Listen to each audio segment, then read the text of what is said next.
Fear Not, Episode 44.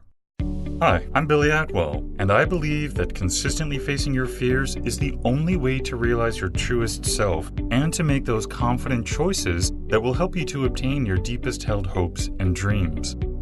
I have faith that this podcast series will show you that you are not alone, that it will strengthen you and give you courage to face your fears, and that it will help you to permanently cross over into a life of living beyond your fears. Join me on this journey as we listen and learn from others as they share their experiences in facing and overcoming their own fears.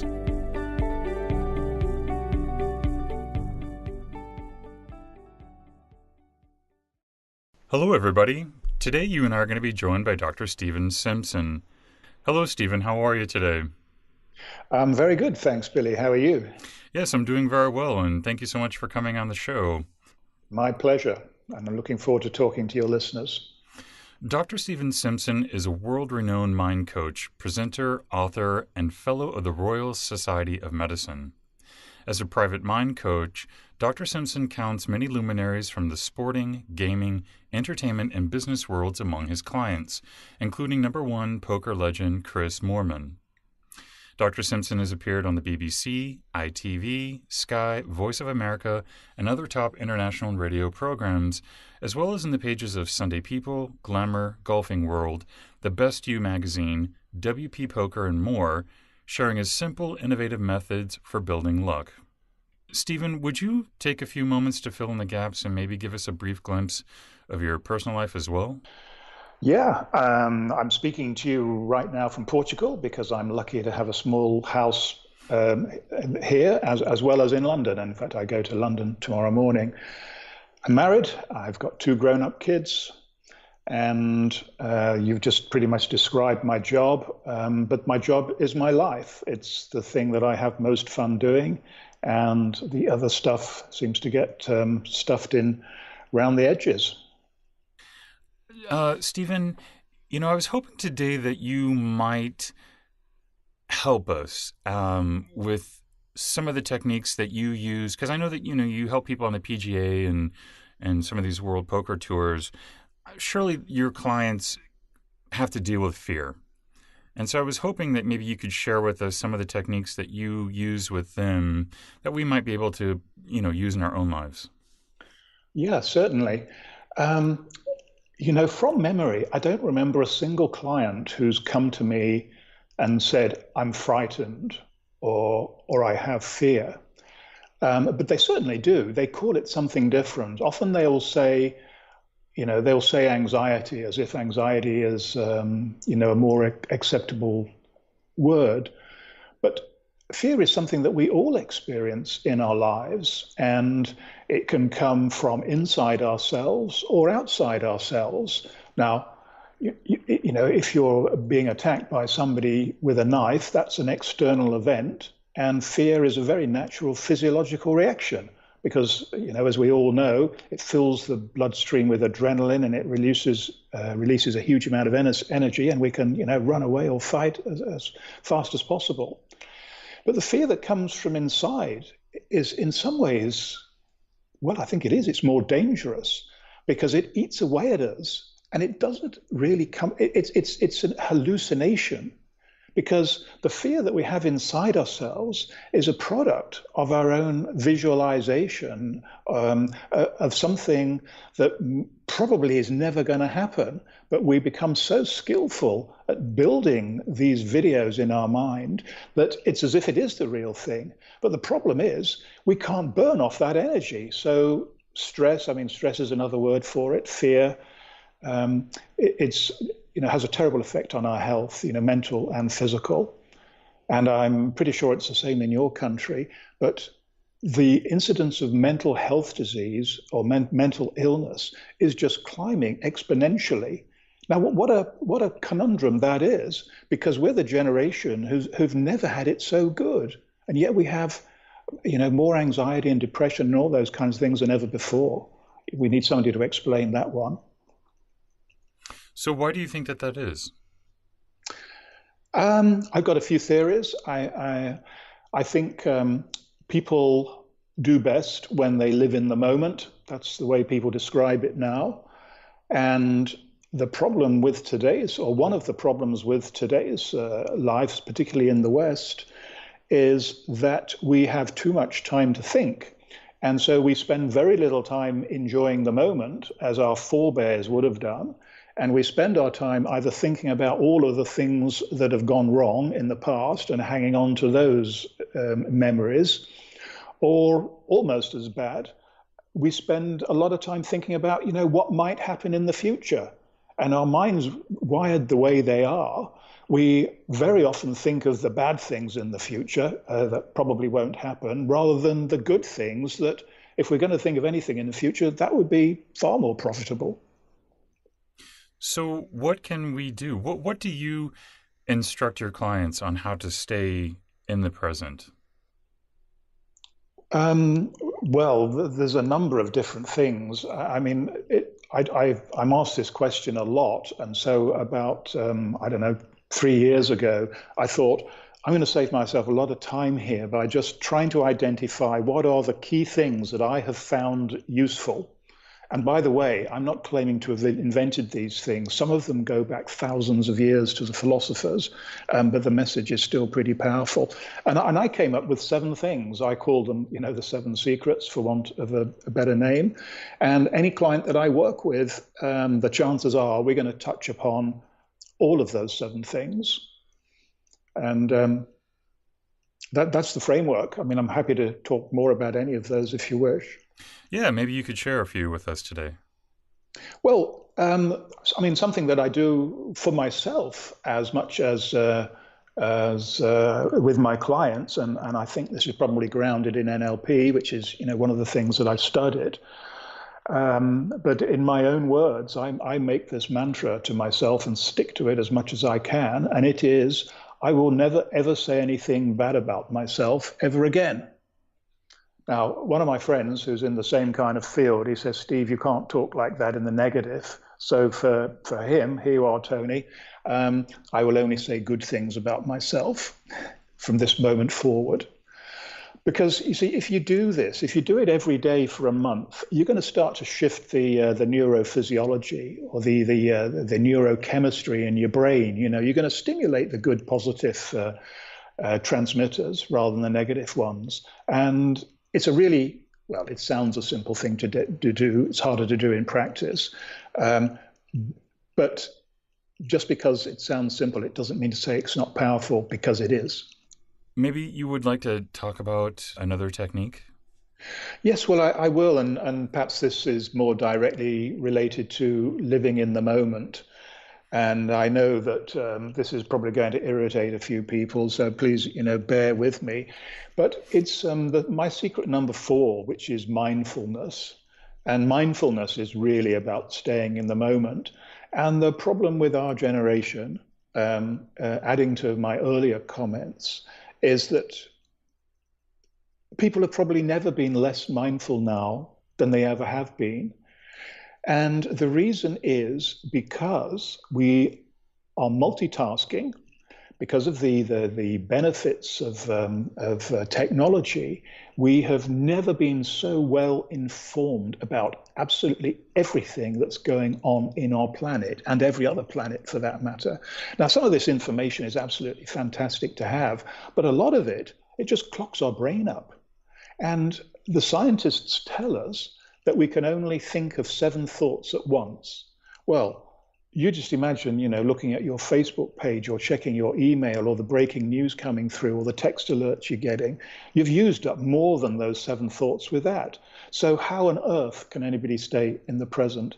And when I talk to teachers, they say it's the biggest problem they have at school because, because the kids know no other life. And this information access, well, people have said that it's addictive, and I think it is.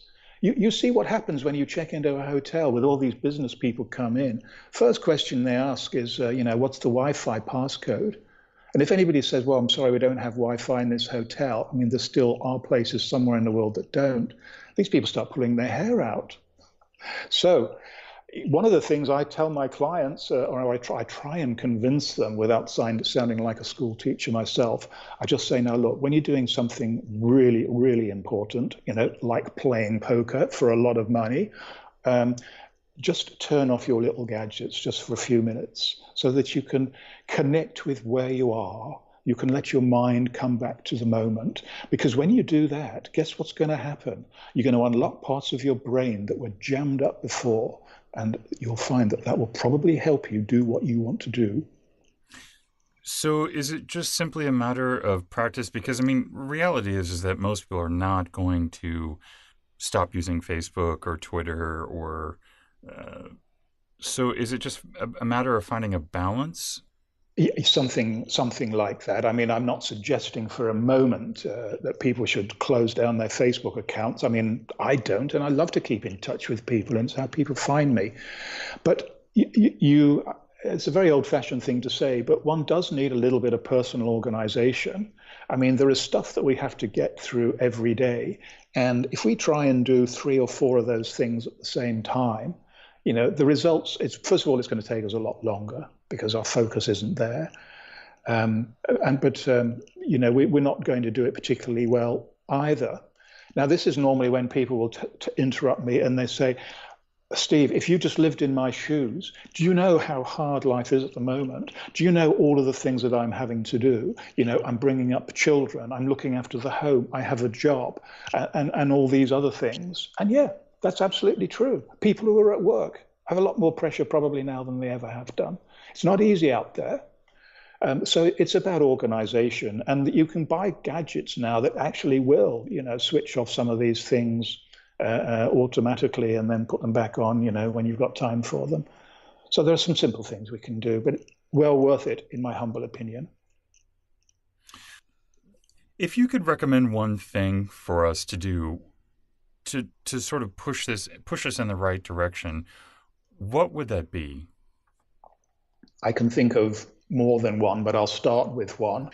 And this is where I got lucky in my life. My book, by the way, where I talk about these seven secrets is called Get Lucky Now. There's a story to how I got that title, but that's definitely not for today.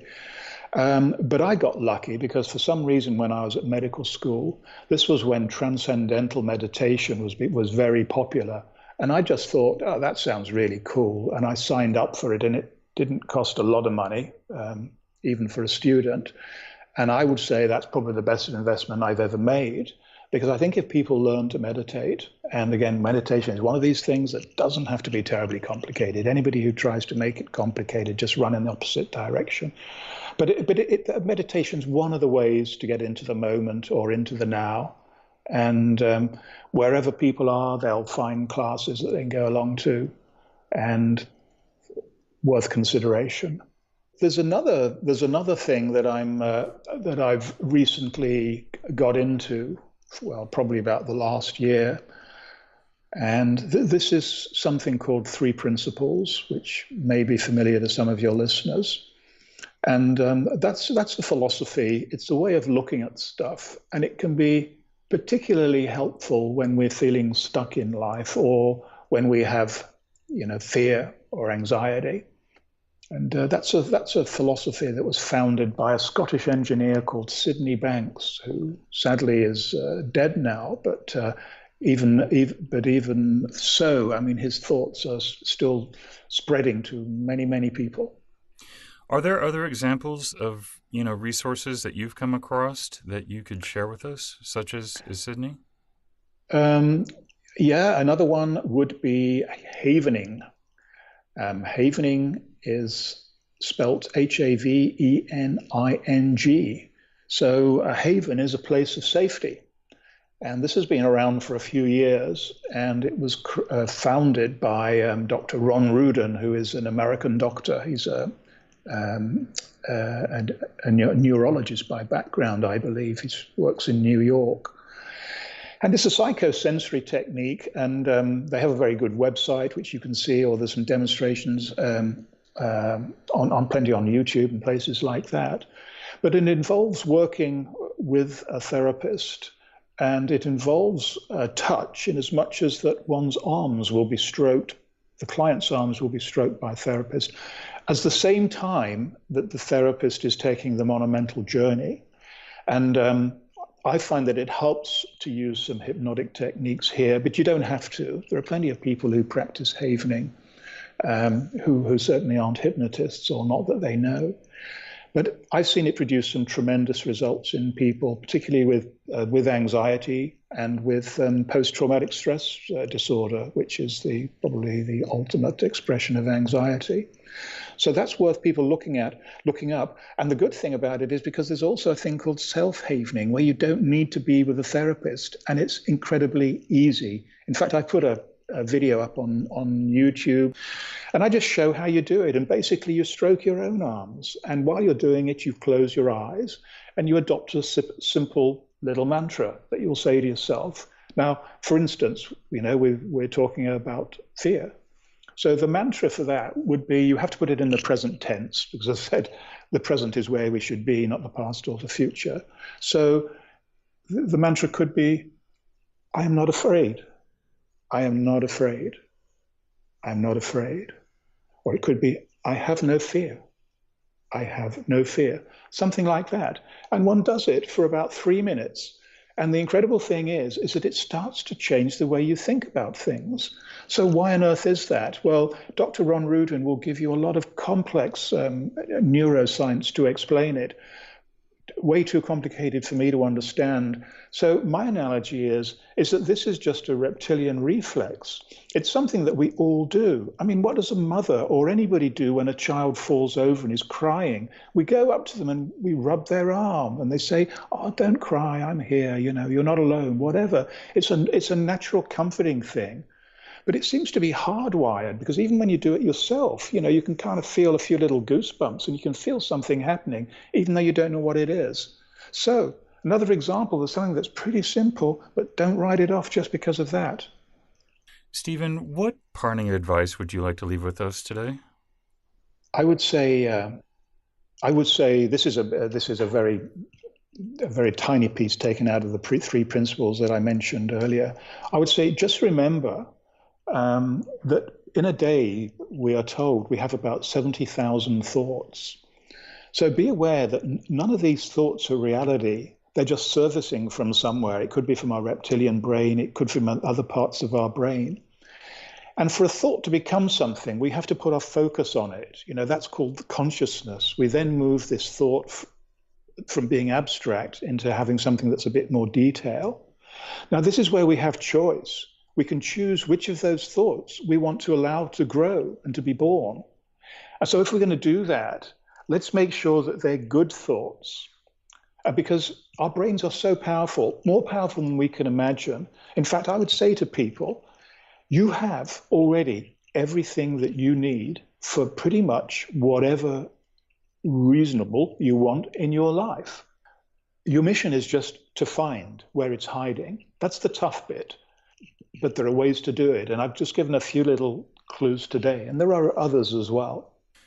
And I also want to let everybody know, too, that Stephen has generously donated a copy of his book, which we'll be giving away. So if you'd like an opportunity to win that, visit the giveaways page at livingbeyondyourfears.com to submit your free entry form today, because you'll get more of the examples and the full detail of what Stephen's been talking about.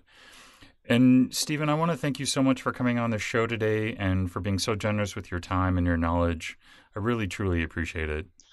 Well, you're very welcome, Billy, because I've enjoyed it, and I don't see it as being generous with my time. This is what I like to do, and I just if you and I have helped one person today, then it's been more than worth it. So thanks for having me on your show. Thank you for joining me today. And remember, you cannot achieve everything, but you do have the God-given ability to achieve anything. So stay focused, out of fear, and keep on keeping on. Until next time, be well and peaceful. For more information on today's episode and guest, or for resources that will assist you in overcoming your fears, visit livingbeyondyourfears.com. And don't forget to subscribe to this podcast, where 3 times a week we move to a life beyond our fears.